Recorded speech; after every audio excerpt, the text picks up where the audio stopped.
আসসালামু আলাইকুম বন্ধুরা, কেমন আছেন? আশা করি ইনশাআল্লাহ ভালো আছেন।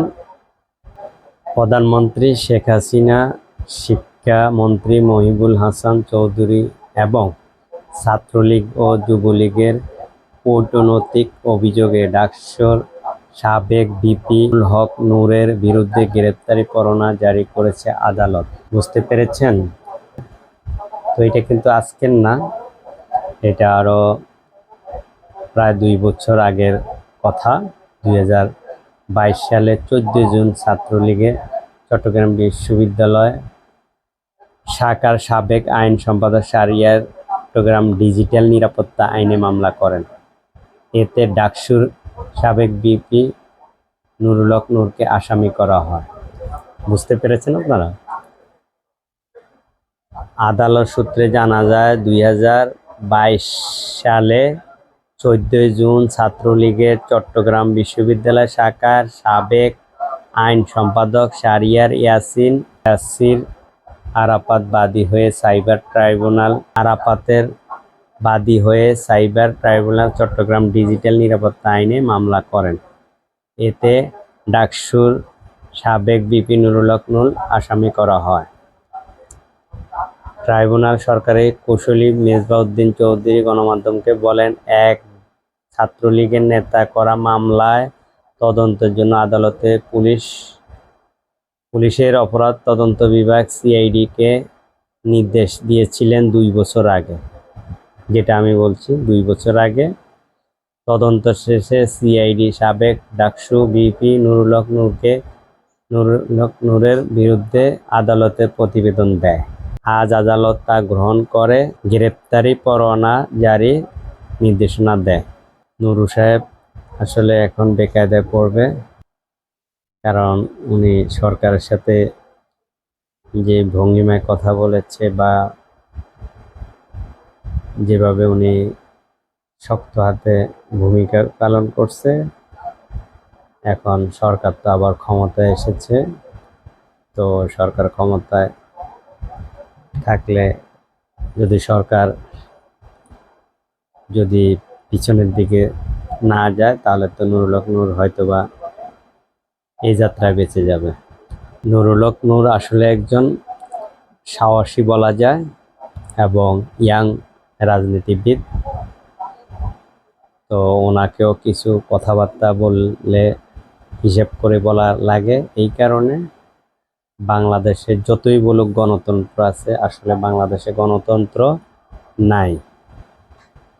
যদি গণতন্ত্র থাকতো তাহলে আমরা নির্বাচনে ইনশাআল্লাহ ভোট দিতে পারতাম।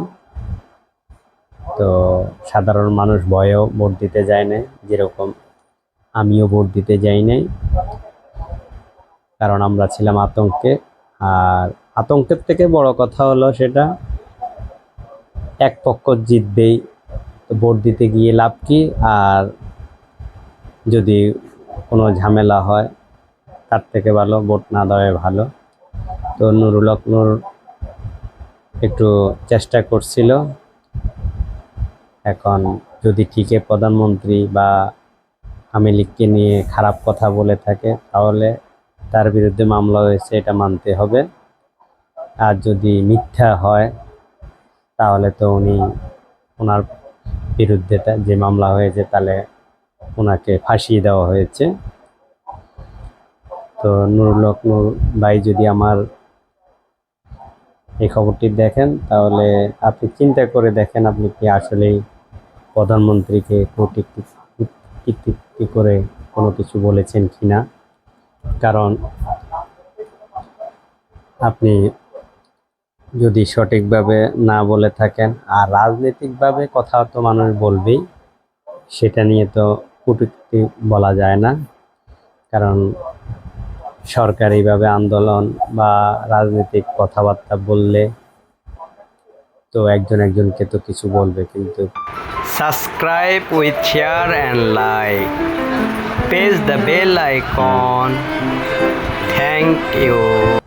আজকে মির্জা ফখরুল ইসলাম আলমগীর বলেছেন, দ্রব্যমূল্যের ঊর্ধ্বগতি, সেই সাথে বিএনপি নেতাদের হয়রানিমূলক মামলা হয়েছে, ভালো কথা, কিছু লোকের দ্রুত সাজা হয়ে যাচ্ছে। তো উনি আবারও কঠোর ভাষায় বলল যে সরকার অবৈধ, এই সরকার জুলুম নির্যাতন করতেছে, ওনাদের নেতাকর্মীকে অনেক কষ্টে জীবনযাপন করতেছে। এমনিতে অর্থনৈতিক সমস্যা, বিএনপির নেতাকর্মীদের হাতে টাকা নাই, সেদিকে আবার নাকি মামলা। কষ্ট করে বলল আমাদের দলীয় নেতারা ঠিকমতো খেতে পাচ্ছে না, তারই মাঝে হয়রানিমূলক মামলা, আবার কিছু মামলার সাজা হচ্ছে। তো যাই হোক, আন্দোলন করলে আন্দোলনের মতোই করতে হবে, এভাবে নর্মাল আন্দোলন দিয়ে কোনো কিছু করা যায় না। এতে করে নিজের দলীয় লোকগুলাই হয়রানি হচ্ছে, কষ্ট পাচ্ছে। তো মির্জা ফখরুল সাহেব যথেষ্ট ভালো মানুষ, উনি ভালো কথা বলেন, কিন্তু ভালো কথা বললে তো লাভ হচ্ছে না, সেটা দেশের স্বার্থে আপনি বলবেন, কিন্তু আপনারা দুই পক্ষ একজন একজনের বিরুদ্ধে লেগে আছেন। আপনি বলছেন 60 লক্ষ মামলায় জর্জরিত আপনারা, ওবায়দুল কাদের বলছে 60 লক্ষ মামলার তালিকা দেওয়ার জন্য।